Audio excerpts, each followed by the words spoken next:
This video discusses the changes to the classification system made in 2018 by the American Academy of Periodontology in staging and grading periodontal patients. To begin, we'll first take a look at periodontal probing. These probing depths will be used to accurately stage and grade your patients.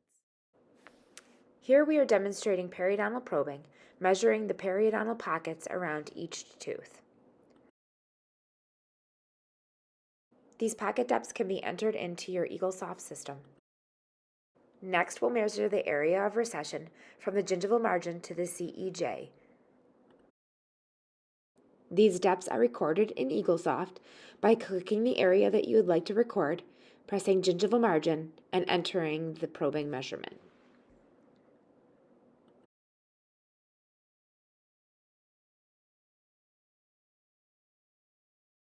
From here, you should be able to determine, by adding the probing depths and gingival margin, the clinical attachment level.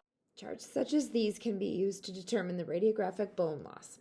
Using your radiographs, you'll be able to determine if the patient has healthy bone levels, mild bone loss of about 15%, moderate bone loss of about 15 to 33%, or severe bone loss of over 33%. Now that you've determined your clinical attachment loss and your radiographic bone levels, we're able to use this chart here to do some staging.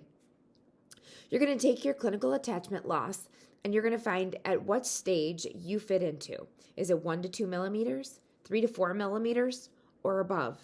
Go ahead and do that, and then you're going to drop down to the next line where it says radiographic bone loss and fill in that area. And that will be the stage of your patient. Next, you're going to be determining the grade of your patient's periodontal status.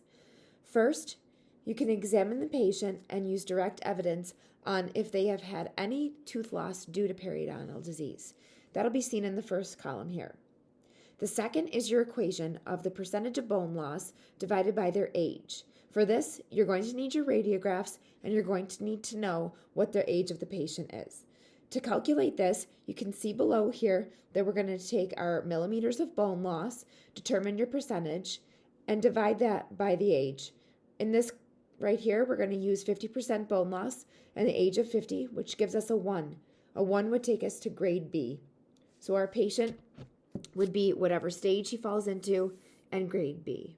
Once you determine your patient's stage and grade on your classification, you're going to be able to dictate how your total patient care will go.